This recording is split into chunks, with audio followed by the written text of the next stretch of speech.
নতুন করে যাদের হিয়ারিংয়ে ডাকা হচ্ছে তাদের এই ফর্মটি ফিল আপ করে নিয়ে যেতেই হবে, এমনটাই জানিয়ে দিল নির্বাচন কমিশন। সঙ্গে আরও কোন কোন নথির প্রয়োজন পড়বে এই মুহূর্তে কমিশনারের তরফ থেকে এই নিয়ে বেশ কিছু গুরুত্বপূর্ণ ঘোষণা করা হয়েছে, যা আজকের এই ভিডিওতে আপনাদেরকে এই বিষয়ে একদম বিস্তারিতভাবে জানিয়ে দেব। তো আশা রাখবো ভিডিওটিতে আপনারা প্রত্যেকেই প্রথম থেকেই শেষ পর্যন্ত সঙ্গে থাকবেন এবং নতুন হয়ে থাকলে চ্যানেলটিকে সাবস্ক্রাইব করে পাশের দেওয়া বেল আইকনটিকে প্রেস করে অল নোটিফিকেশনটিকে বাজিয়ে দেবেন। দেখুন বন্ধুরা, ইতিমধ্যেই আমাদের পশ্চিমবঙ্গ জুড়ে, একদম গোটা পশ্চিমবঙ্গ জুড়ে 27 ডিসেম্বর থেকেই হিয়ারিং পর্ব শুরু হয়েছে। তবে এখনো চলছে এই হিয়ারিং পর্ব। ইতিমধ্যেই কমিশন জানিয়ে দিয়েছে লজিক্যাল ডিসক্রিপেন্সির আওতায় আরও 95 লক্ষ ভোটার রয়েছে যাদেরকে এখনো হিয়ারিংয়ে ডাকা বাকি রয়েছে। সেই প্রত্যেকটি ভোটারদের কিন্তু হিয়ারিংয়ে ডাকা হবে এবং উপযুক্ত নথি দিয়ে তাদের কিন্তু কড়াভাবে ভেরিফিকেশন করতে হবে, কেননা তাদের সন্দেহের লিস্টে রাখা হয়েছে। দেখুন বন্ধুরা, আপনারা যদি আত্মীয় নাম দিয়ে ফর্ম ফিল আপ করে থাকেন, ধরুন অনেকেই বাবার নাম দিয়ে করেছেন, মার নাম দিয়ে করেছেন, বা দাদু দিদিমা বা আপনারা দাদা দিদির নাম দিয়েও বা ঠাকুরদা ঠাকুমার নাম দিয়েও ফর্ম ফিল আপ করেছেন, সেক্ষেত্রে আপনাদের কোন কোন ডকুমেন্টসের প্রয়োজন পড়বে এবং এই যে ফর্মটির কথা বললাম, সেই ফর্মটি কিন্তু অবশ্যই আপনাদের ফিল আপ করে কিন্তু নিয়ে যেতে হবে। এই ফর্মের মধ্যে বেশ কিছু গুরুত্বপূর্ণ বিষয় সম্বন্ধে লেখা রয়েছে, যেগুলো আজকের এই ভিডিওতে আপনাদেরকে একদম স্পষ্টভাবে জানিয়ে দেব। তো অল্পক্ষণের ভিডিও হবে, একটু মনোযোগ সহকারে যদি আপনারা দেখেন তাহলে পরিষ্কার বুঝতে পারবেন যে কমিশনারের তরফ থেকে এই মুহূর্তে যে ফর্মটির কথা বলা হয়েছে সেটি কোন ফর্ম। তো আমি অন স্ক্রিনে আপনাদেরকে দিচ্ছি, দেখতে পাচ্ছেন অঙ্গীকার পত্র অর্থাৎ আন্ডারটেকিং একটি ফর্ম রয়েছে, বিএলও আন্ডারটেকিং ফর্ম। আপনারা প্রত্যেকেই জানেন যে এই ফর্মটির কথা আগেই আপনাদেরকে জানিয়ে দিয়েছিলাম এবং বিএলওর তরফ থেকেও কিন্তু এই ফর্মটি দেওয়া হচ্ছে। এই অঙ্গীকার ফর্মটি এটি কিন্তু আপনাদের ফিল আপ করতে হবে। এই ফর্মটিতে দেখুন, যখন আপনারা হিয়ারিংয়ে যাবেন তখন তো এআরও বা এইআরও তো থাকবে আপনার সামনে, তাই তো? তো তাদের উদ্দেশ্য করেই কিন্তু এই ফর্মটি আপনাদের ফিল আপ করতে হবে। এখানে পরিষ্কার কিন্তু বলে দিয়েছে যে এই ফর্মে প্রথমে যে জায়গাটি আপনারা দেখতে পাচ্ছেন, এখানে আপনার নাম দিতে হবে।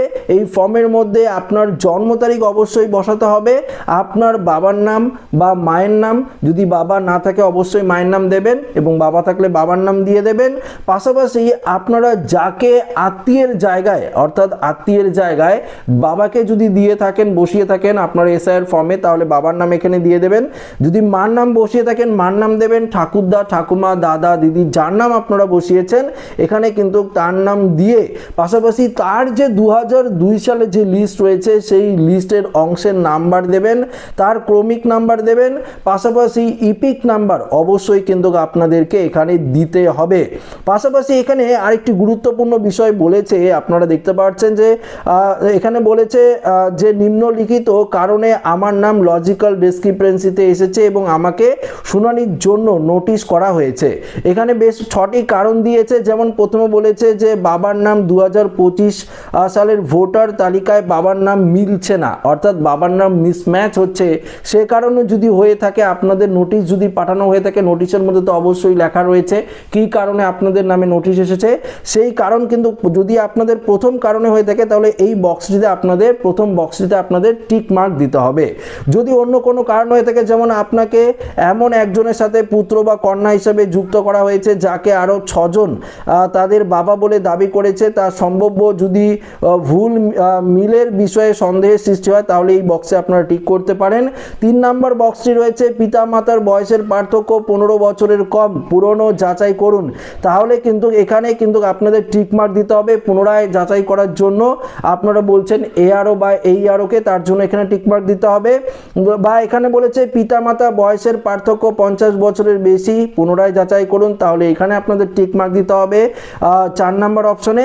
যদি 5 নম্বর অপশন হয়ে থাকে যে পিতামহ, পিতা মাহি থেকে শুরু করে, পিতা মা থেকে শুরু করে, পিতা মহি থেকে শুরু করে বয়সের পার্থক্য, অর্থাৎ ধরুন আপনার ঠাকুরদা ঠাকুমা দাদু দিদিমার সঙ্গে যদি আপনাদের বয়সের পার্থক্য 40 বছরের কম হয় তাহলে কিন্তু এই জায়গায় 5 নম্বর বক্সটিতে আপনাদের টিক মার্ক দিতে হবে। অন্যান্য কারণ যদি হয়ে থাকে, এই সমস্ত কারণ না ছাড়াও যদি অন্যান্য কারণ থাকে তাহলে অন্যান্য অন্যান্য কারণের জায়গায় আপনাদের টিকমার্ক দিতে হবে। উপরিউক্ত ও অসঙ্গতির ন্যায্যতা প্রমাণ করে যে আমি আমার, এখানে আপনাদের লিখতে হবে প্রদান করলাম, কি ডকুমেন্টস প্রদান করলেন সেটা লিখতে হবে। পাশাপাশি আমার দাখিল করা নথিটি আমার জ্ঞান মতে সত্য এবং আসল, এবং যদি এটি নকল বা জাল প্রমাণিত হয় তবে আমার বিরুদ্ধে যে কোনো আইনি পদক্ষেপের জন্য আমি দায়ী থাকব। দেখুন, কমিশন কিন্তু একদম পরিষ্কার জানিয়ে দিয়েছে এসআইআর এর নোটিশেই যে যদি আপনারা কোনো ভুল নথি বা কোনো জাল নথি প্রদান করেন তাহলে কিন্তু আপনার বিরুদ্ধে কড়া ব্যবস্থা নেওয়া হবে। ভারতীয় সংবিধান অনুযায়ী আপনার বিরুদ্ধে কিন্তু যে অন্য ব্যবস্থা নেওয়া হয় আইনত ব্যবস্থা, সেই আইনত ব্যবস্থা নিয়ে আপনার কিন্তু কারাদণ্ড হতে পারে, পাশাপাশি প্রচুর টাকা পর্যন্ত আপনাদের জরিমানা পর্যন্ত দিতে হতে পারে।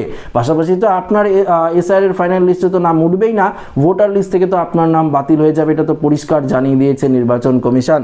পরবর্তীতে আপনারা দেখতে পাচ্ছেন যে এখানে তারিখ সহ আপনার স্বাক্ষর অবশ্যই করবেন, আপনার সিগনেচার করে দেবেন, তারিখ লিখতে হবে। যদি সিগনেচার না করতে পারেন তাহলে অবশ্যই কিন্তু আপনাদের টিপসই দিতে হবে, টিপসইয়ের পাশে আপনার নামটি কিন্তু লিখে নিতে হবে। বাকি নিচে যে জায়গাটি রয়েছে বুথ লেভেল আধিকারিক, এটা কিন্তু ফিল আপ করবে, বিএলও ফিল আপ করবে, এটা কিন্তু আপনাদের কোনো রকম ফিল আপ করতে হবে না। তো আশা করি আপনারা বুঝতে পারলেন, এই ফর্মটিতে এই বিষয়ে কিন্তু পরিষ্কার বলে দেওয়া হয়েছে।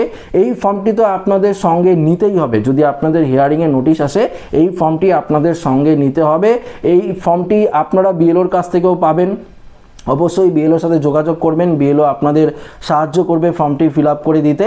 বিএলওরা আপনাদেরকে বিএলও আন্ডারটেকিং ফর্মটি দিয়ে দেবে, বিভিন্ন ফরম্যাটের এই ফর্মটি থাকবে, আপনারা অবশ্যই ফর্মটি নেবেন। পাশাপাশি যে হিয়ারিংয়ের নোটিশটি রয়েছে সেই নোটিশটিও কিন্তু আপনাদের সঙ্গে নিতে হবে, আপনার একটি আধার কার্ডের জেরক্স নিতে হবে, পাশাপাশি অবশ্যই এমন একটি ডকুমেন্টস নিতে হবে আপনার যে ডকুমেন্টসের সঙ্গে আপনি যাকে আত্মীয়ের দেখিয়েছেন তার সঙ্গে একটা লিঙ্কেজ রয়েছে। বাবার নাম যদি দিয়ে থাকেন সেক্ষেত্রে আপনার যে কোনো একটি ডকুমেন্টস, রেশন কার্ড হলেও হবে, প্যান কার্ড হলেও হবে, ড্রাইভিং লাইসেন্স হলেও হবে, বা জন্ম সার্টিফিকেট হলেও হবে, সেটি অবশ্যই কিন্তু আপনাদের নিতে হবে। পাশাপাশি যেটি আপনাদেরকে বললাম যে আপনার বাবারও একটি ডকুমেন্টস নিতে হবে। পাশাপাশি 2002 সালের যে ভোটার লিস্ট রয়েছে সেই 2002 সালের ভোটার লিস্টে আপনি যাকে আত্মীয়র নাম দেখিয়েছেন তার কিন্তু যে নামের তালিকাটি সেটি কিন্তু অবশ্যই জেরক্স করে আপনাদের নিতে হবে, এটা কিন্তু পরিষ্কার জানিয়ে দিয়েছে নির্বাচন কমিশন।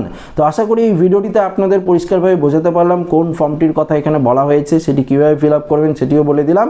তো ভিডিওটি ভালো লাগলে লাইক করবেন, বন্ধুদের সাথে শেয়ার করবেন, নতুন থাকলে চ্যানেলটিকে সাবস্ক্রাইব করে আমাদের সঙ্গে জুড়ে থাকবেন। ধন্যবাদ।